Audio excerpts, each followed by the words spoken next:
our transit out to the moon. And it's rather odd to see it floating like this in Odyssey while it's playing the theme from 2001. April 13th, 1970. The mood could only be described as relaxed. Apollo 13, man's fifth lunar mission. The third, scheduled to land on the moon, continued its tranquil coast. This is the crew of Apollo 13, wishing everybody there a nice evening, and we're just about to close out our inspection of Aquarius and get back to a pleasant evening at Odyssey. Good night.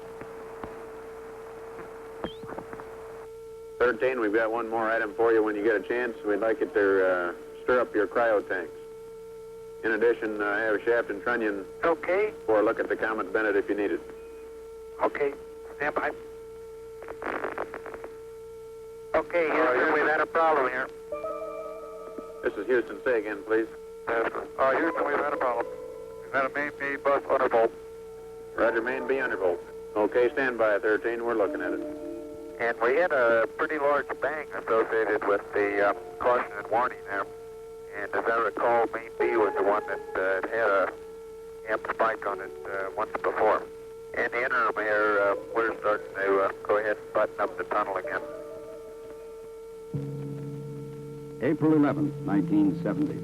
Launch day. The crew of Apollo 13. Jim Lovell, commander and veteran of 3 previous missions. He had orbited the moon Christmas 1968 on Apollo 8. Fred Hayes, his first time up, lunar module pilot. Jack Swigert, command module pilot. 3 days ago, he was on the backup crew. Now he replaced Ken Mattingly. Mattingly had been dropped from the mission because he had been exposed to German measles. He would watch the launch from Houston's mission control. Auto sequence initiated, flight. Roger. Flight booster. Go. S4B pre-press complete. Roger. Flight booster. S1C pre-press complete. We're on internal power and we'll go. Roger. How's it look, Econ? You got your space? That's good, flight. Okay. MCC record us to flight speed. Ignition, flight. Roger. Roger.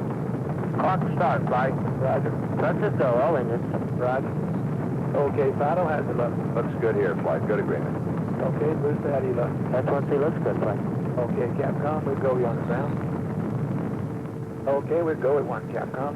Get relieving, flight. Roger.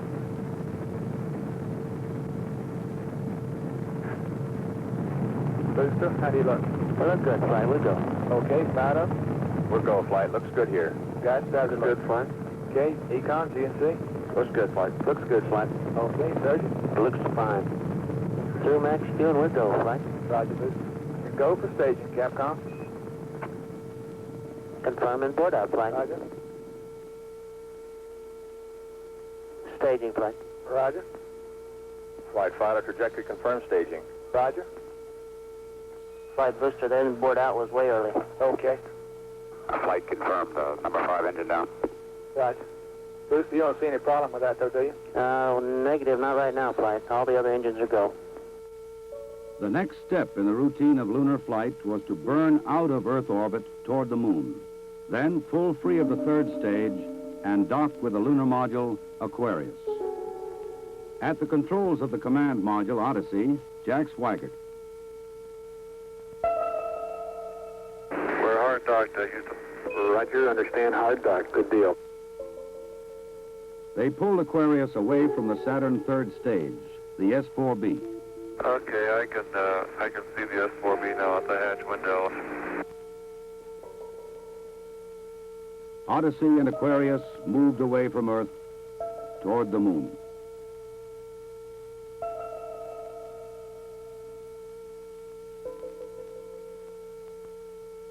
Okay, Houston, we've had a problem here. Flight guidance. Go guidance. We've had a hardware restart. I don't know what it was. Okay. Houston, we've had a problem. We've had a main B bus undervolt. You see an AC bus undervolt there, guidance? Or Ecom? Negative, flight. I believe the crew reported it. We got a main B undervolt. We may have had an instrumentation problem, flight. Roger. And we had a pretty large bang associated with the caution and warning there. The sensation I had, that I had felt a vibration accompanying the bang, not a large vibration or shudder. Is there any leads we can give them? Are we looking at instrumentation, or we got a real problem, or what? We're reading 0 N2 pressure in fuel cell 1 and 13 psi on fuel cell 3 O2 pressure. Okay, Barrett, what do you want to do? Open circuit fuel cell 1 and 3? That's firm flight. Shut down the reactance valve, and I asked for reconfirmation, since when you do that, it's sort of irreversible. If you shut one of these things down, they only can be restarted from ground support equipment. Yeah, that's because of AC. And it looks to me, looking out the hatch, that we are venting something. We are venting something out into space. Okay, let's everybody think of the kind of things we'd be venting. GNC, you got anything that looks abnormal in your system? Negative light.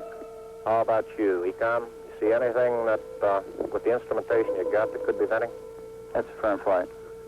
Let me look at the system flight as far as the venting is concerned. Okay, let's start scanning. Here is a bulletin from ABC News. The Apollo 13 spacecraft has had a serious power supply malfunction that could cause the lunar landing mission to be terminated early. I assume you've called in your backup ECOMs? Flight, say again? Have you called in your backup ECOMs now? See if we can get some more brain power in this thing? We got one here. Roger. At the moment, the astronauts are continuing to try to isolate their trouble. A late report says the spacecraft now is operating on battery power alone. All unnecessary equipment is being turned off. Okay, now let's everybody keep cool. We got the LEM still attached. The LEM spacecraft's good, so if we need to get back home, we got a LEM to do a good portion of it with. Okay, let's make sure that we don't do anything that's going to blow our CSM electrical power with the batteries, or that will cause us to lose the main or the fuel cell number 2. Okay, we want to keep the O2 and that kind of stuff working. We'd like to have RCS, but we got the command module system, so we're in good shape if we need to get home. Let's solve the problem, but let's not make it any worse by guessing. My concern was increasing all the time. It went from, I wonder what this is going to do to the landing, to I wonder if we can get back home again. Okay, I'm coming back to you. Flight, go ahead. I think the best thing we can do right now is start a power down. Right about then, it was quite apparent to me that it was just a question of time that the command module was going to be dead. You don't want to get fuel cell pumps off, do you? We can do that on fuel cell number 1 flight. Let's make sure we don't blow the whole mission. The thing that concerns me is throwing equipment. We had a problem. We don't know the cause of the problem. Flight, I've got a feeling we've lost 2 fuel cells. I hate to put it that way, but I don't know why we've lost them. It doesn't all tag up. Network from Flight. Flight network. Bring me up another computer in the RTCC, will you? We got one machine on the RTCC, and we got dual CPs downstairs. Okay, I want another machine up in the RTCC, and I want a bunch of guys capable of running D-logs down there. Roger that. What all this means is only speculation at this point. First, though there has been some tumbling or rotation of the spacecraft, the astronauts do not appear to be in any immediate danger. I'll tell you what, GNC, can you get somebody in the back room to try to figure out what the equivalent delta V is we're getting, so that we can see if we can backtrack to see if we can figure out what's venting. Raj, we'll give it a try, Flight. Okay? When I looked up and saw both oxygen pressures, one absolutely 0 and the other one going down, it dawned on me, and I'm sure Jack and Fred about the same time, that we were indeed in serious trouble. The only way to survive the situation was to transfer to the LEM. Flight Econ. Go ahead, Econ. The pressure in O2 tank 1 is all the way down to 297. We better think about getting in the LEM or using the LEM systems. I'd say this is as serious a situation as we have ever had in manned spaceflight. We've always called the LEM a good lifeboat under those circumstances. If at any time in the mission, however, the LEM had separated and we had gotten ourselves into a rendezvous situation, or the command module being around the moon, then what you state is absolutely true. It would be a fatal situation. Tell me, you from Flight. Go ahead, Flight. I want you to get some guys figuring out minimum power in the LEM to sustain life. The accident had occurred 200,000 miles from Earth. Lovell, Swigert, and Hayes rode in the lunar module attached to a lifeless command module. Apollo 13 had started as a mission of scientific exploration. It was now a matter of survival.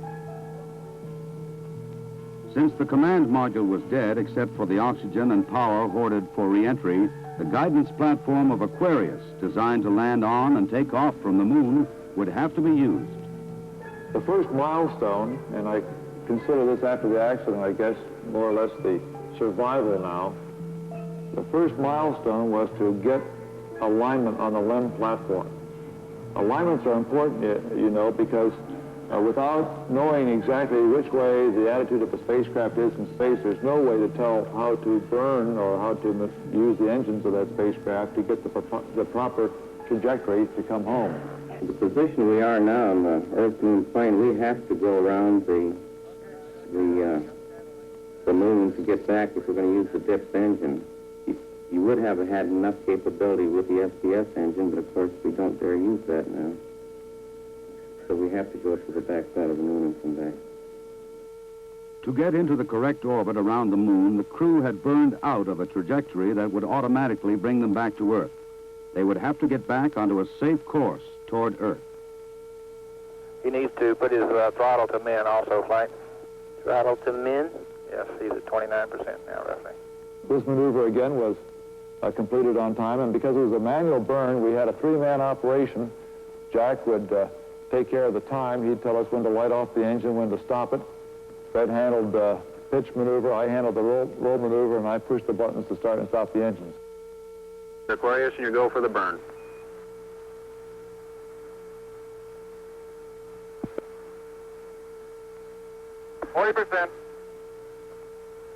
Okay, Aquarius, you're looking good.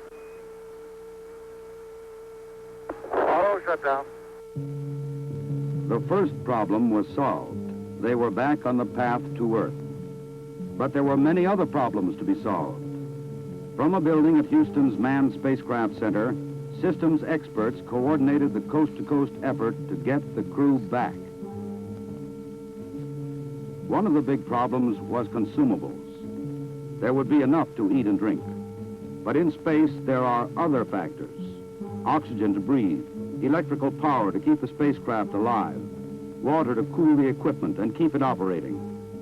What we'll be doing till we get them back on the water is concentrating on everything that is their lives are dependent upon at the moment, rather than worrying about the accident, because there's nothing we can do about that now. It appears at the present time that everything is under control and that we have a safe situation at the moment. Hey, I want to say you guys are doing real good work. So are you guys, Jack. We are about 70 hours from home, and we think we have the situation in control. We've projected the consumables as I've described, and we have a plan for carrying out the rest of the mission, but there is going to be no relaxation at all as far as that goes from now until splash. There was a key decision to be made before Apollo 13 went behind the moon. Where to bring them down. Their present course would take them to the Indian Ocean, where recovery would be difficult. A burn to bring them home quicker would take them to the Pacific Ocean near the recovery forces. Bringing them home even faster would place them in the South Atlantic, again away from recovery forces. It was decided to take them to the Pacific.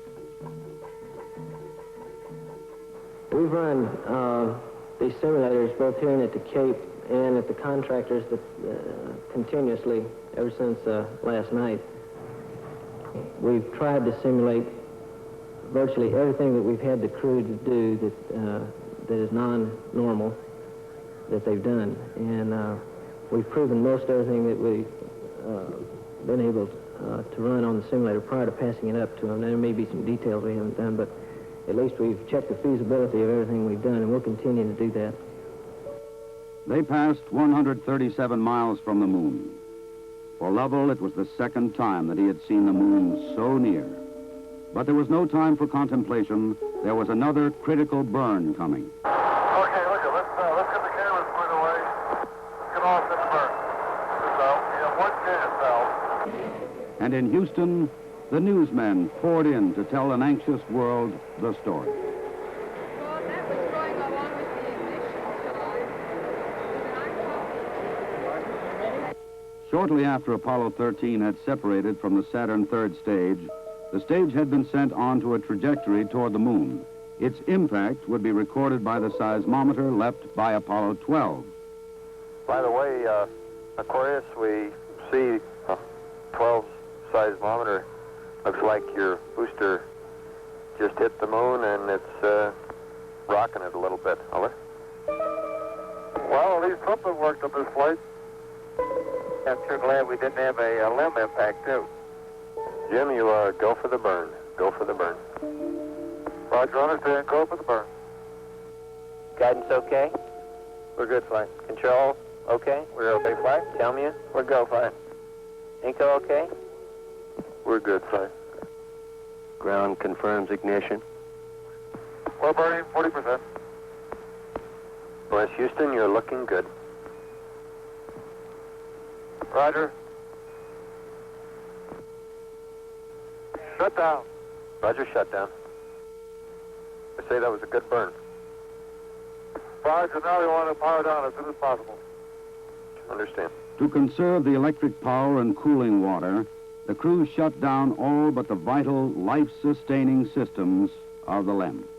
I think the LEM spacecraft's in excellent shape, and I think it's fully capable of getting the crew back. I think, as we have found before, every time we've put the LEM spacecraft to a test, it's always done much more than it was guaranteed to do, and I think this is a good case in point. Conserve the consumables, cooling water, electric power. The LEM water gun was leaking, and we shut that off. I guess it leaked about a quart of water, I would estimate. But it took me about 2 days to get my feet dry, and of course, I think you were all aware that the temperatures were going down in both vehicles, and it's made for very chilly feet for a couple days.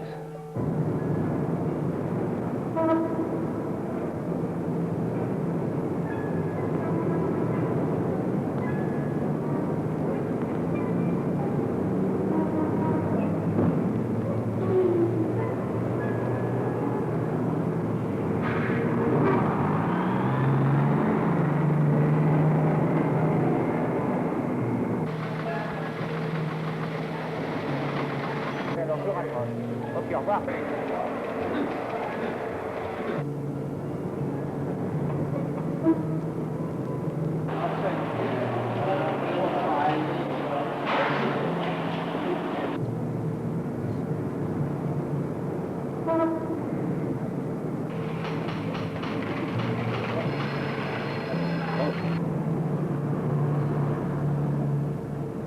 Lord, your astronauts will come back safe.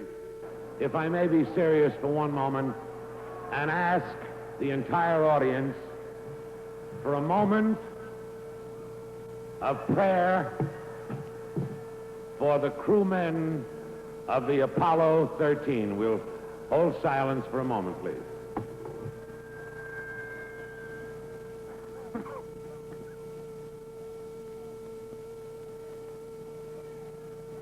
RCS-A stands at 62% and B at 62%. I see we've gone a hell of a long time without any sleep. We're going to have to start thinking about getting people back to sleep again because I didn't get any sleep last night at all.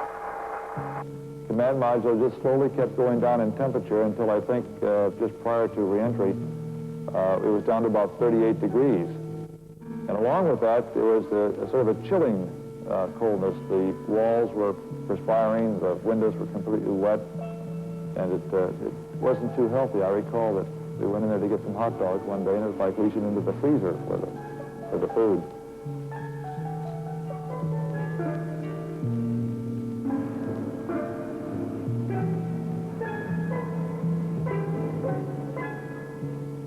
So if you want my opinion of how they handled the situation when it happened, they handled it exactly like we'd expect them to. They were about as well on top of it as anybody could be knowing what we knew, which isn't very much, I'll have to admit. But I think they did everything right within knowledge that was available to us in a timely fashion, which is what all we expect of them. I think they did a beautiful job of it. We actually had a third little sleep restraint, which Fred then put on and buttoned up and kept a little bit warm. The astronauts faced another problem, their own exhaled breath. The lithium hydroxide chemical to take carbon dioxide out of the air was not sufficient in the lunar module. They would have to adapt the canisters from the command module to fit the hoses in the LEM. On the ground, an adapter was fashioned from materials the crew had available in the LEM. Cardboard from a checklist, plastic bags, and tape. After checkout in an environmental chamber, the directions for construction were sent up to Aquarius. At this point in time, I think the partial pressure of carbon dioxide was reading about 15 millimeters. And we constructed 2 of these things and put them online, and I think within an hour, the partial pressure of CO2 was down to 0.2. So you see that survival now became one of initiative and ingenuity, and it was one which the ground continually helped us along. We had all kinds of people on the ground trying to think of ways of extending our lifetime.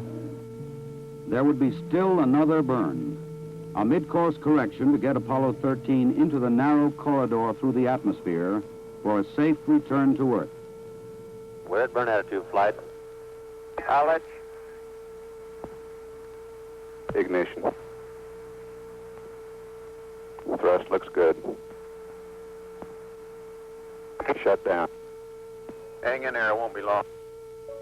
There were moments when I didn't know how much consumers we had, whether we could make it back or not, but in a situation like that, there's only one thing you can do. You just keep going, and you just keep thinking up where you can get more consumables. And so that's exactly what we did. On April 17th, they prepared for re-entry. After a small course correction burn, they jettisoned the damaged service module. Copy that. And there's one whole side of that spacecraft missing. Is that right? The whole panel is blown out, almost from the base to the engine. Really a mess. Man, that's unbelievable. Next, they got back into Odyssey to jettison Aquarius prior to entry into the atmosphere. I'm jettison. Okay, copy that. Farewell, Aquarius, and we thank you. Okay, LOS in a minute or a minute and a half. At entry attitude, we'd like Omni Charlie. And welcome home. Thank you.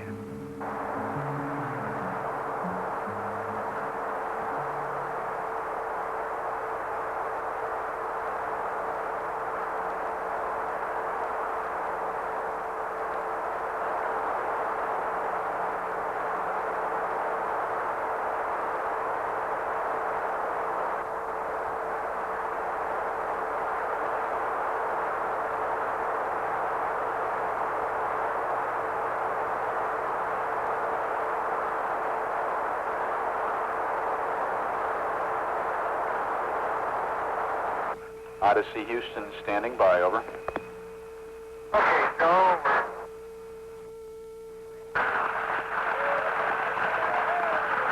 Odyssey Houston, we show you on the mains. It really looks great. Apollo 13, this is recovery, over. They're going through 5,000. Roger, Apollo 13, this is recovery, and your chutes look good. Apollo 13, this is recovery. We observed your RCS burn, over. The recovery, Apollo 13 is descending. Apollo 13, this is recovery, over. Well, the one placed in at this time, the 3 chutes are displaced in the water. Our 0 degree magnetic free at 1/2 miles. Able came up. Q 0, roger. This 401, the command module is stable 1 at this time. So right itself complete. The vertical axis are approximately 15 degrees. We'll 1, you're clear to get the position for 3, the other 2 swim water, roger. Okay, left 2, your wind line 270.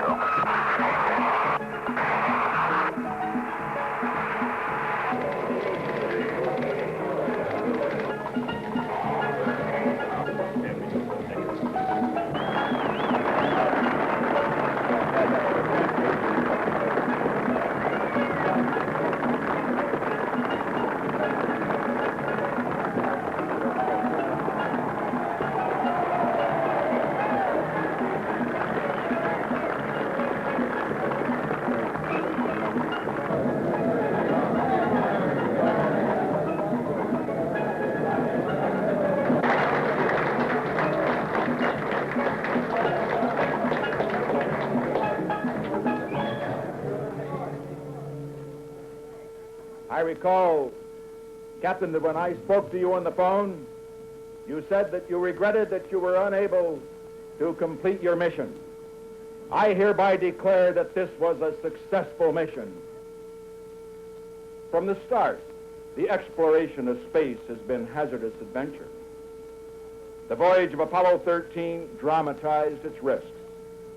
The men of Apollo 13, by their poise and skill, under the most intense kind of pressure, epitomize the character that accepts danger and surmounts it.